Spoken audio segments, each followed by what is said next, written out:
দুনিয়াতে থাকাকালীন আমি নবীর উপর একবার দরুদ শরীফ পড়েছিলেন, আর আমি নবী ওই দরুদ শরীফটা অত্যন্ত সুন্দর করে মহব্বত করে সাজিয়ে রেখেছিলাম।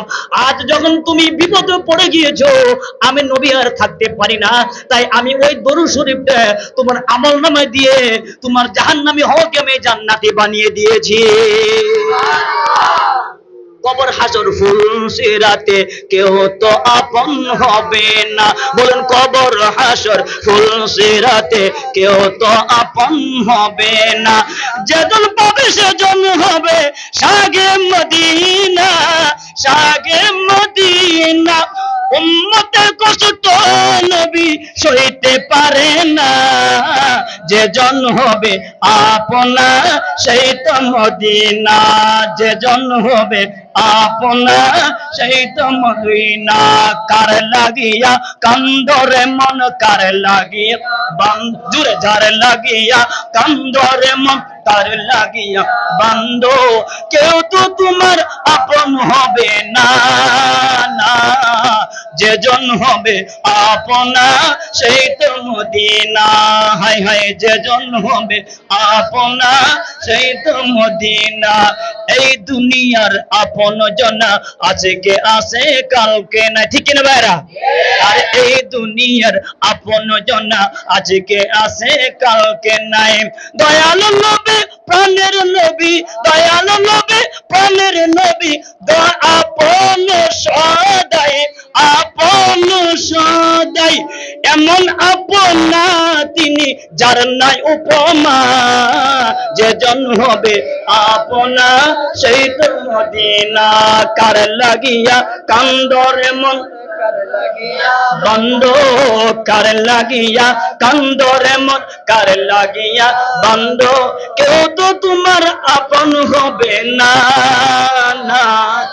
যেজন হবে আপনা সেই তো মদিনা, হায় হায় যেজন হবে আপনা সেই তো মদিনা।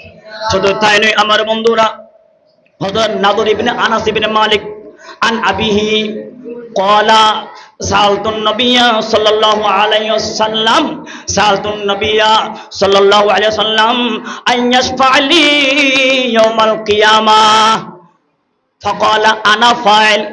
ক্বালা কুলতু ফাইনা আতলুবুকা, ক্বালা উতলুবনি আওয়ালা মা তাতলুবনি আলা সিরাত। ক্বালা কুলতু ফাইল্লাম আলকাকা ইয়া রাসূলুল্লাহ, ক্বালা উতলুবনি ইনদাল মিজান। ক্বালা কুলতু ফাইল্লাম আলকাকা ইনদাল মিজান, ক্বালা উতলুবনি ইনদাল হাউজ কাউসার ফাইন্নী লা উখতি হাযিহি সালাসাল মাওয়াতির। জোরে জোরে বলুন সুবহানাল্লাহ। নবীকে হযরত আনাস ইবনে মালিকের ছেলে রাদিয়াল্লাহু আনহু প্রশ্ন করলেন, ইয়া রাসূলুল্লাহ, কিয়ামতের ময়দানে আপনি কি আমার জন্য শাফাত করবেন? আমার নবী বললেন, ফাকালা আনা ফাইল, ইয়েস, কিয়ামতের ময়দানে আমি তোমার জন্য শাফাত করব। জোরে বলুন না সুবহানাল্লাহ। এবং প্রশ্ন করলেন, ইয়া রাসূলুল্লাহ, কিয়ামতের ময়দান যখন কায়েম হয়ে যাব, আমি যখন মুসিবতে থাকব, আপনাকে কোথায় পাবো? সুবহানাল্লাহ বলবেন না? আপনাকে কোথায়? এটা তো প্রশ্ন। আপনি আমাকে ভালোবাসেন, আপনি আমাকে বলবেন হুজুর, আপনি বলে আমাকে জান্নাতে নিয়ে যাবেন, তবে কিয়ামতের ময়দানে আপনি আমাকে কোথায় পাবো? প্রশ্ন হয় কিনা? প্রশ্ন আসে কিনা? তো এই সাহাবী প্রশ্ন করলেন, ইয়া রাসূলুল্লাহ, কিয়ামতের ময়দান যখন কায়েম হয়ে যাব, ইয়া রাসূলুল্লাহ, আমি আপনাকে কোথায় তালাশ করব? নবী বলেন, উতলুবনি আওয়ালা তাতলুবনি আলা সিরাত, উতলুবনি আওয়ালা ফাতলুবনি আলা সিরাত। ও আমার বান্দা, ও আমার উম্মত, তুমি সর্বপ্রথম আমাকে ফুলসিরাতে তালাশ করবে। জোরে বলুন সুবহানাল্লাহ। যদি তুমি আমাকে ফুলসিরাতে না পাও, তাহলে তুমি আমাকে ইনদাল মিজান, আমাকে মিজানে তালাশ করবে। আর যদি তুমি আমাকে মিজানে না পাও, তাহলে আমাকে তুমি ইনদাল হাউজে কাউসার, আমাকে হাউজে কাউসারে তালাশ করবে বান্দা। যখন আমাকে ফুলসে হাতে পাবে না, তখন আমাকে ও উম্মত আমাকে মিজানের তালাশ করবে। মিজানে না পেলে আমাকে হাউজে কাউসারে তালাশ করবে। ফাইনিল্লা উখতি হাযিহি সালাসাল মাওয়াতিনা, ও আমার উম্মত নিশ্চয় নিশ্চয় এই তিনটি জায়গা হতে একটি জায়গাতে তুমি আমি নবীকে পেয়ে যাবে। জোরে বলুন সুবহানাল্লাহ, আল্লাহু আকবার। ইয়া রাসূলুল্লাহ, ইয়া গাউসুল আজম, জিন্দাবাদ। প্রিয় বন্ধুগণ, এভাবে নবী বললেন তুমি আমাকে তিনটি জায়গা থেকে যে কোনো একটি জায়গাতে পাবে। উম্মত তোমার চিন্তা নাই, তোমার পেরেশানি নাই, তোমার টেনশন করে কোনো লাভ নাই। তুমি আমাকে মহব্বত করবে আর আমি নবী তোমাকে মহব্বত করব, এটাই স্বাভাবিক।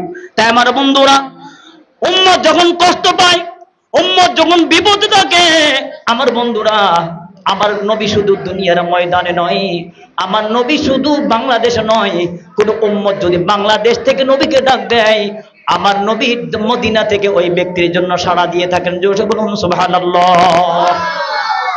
আপনি নবীর জন্য মাহফিল করেছেন, আপনি নবীর জন্য মাহফিল করেছেন। মাহফিলের শুরুতেই দেখুন অনেকবার দরুদ শরীফ হয়েছে, মাগরিবের পরে দরুদ শরীফ হয়েছে, এশারের পরে দরুদে মোস্তফা হয়েছে, এরপর আমি গুনাহগার শুরু করলাম দরুদে মোস্তফা।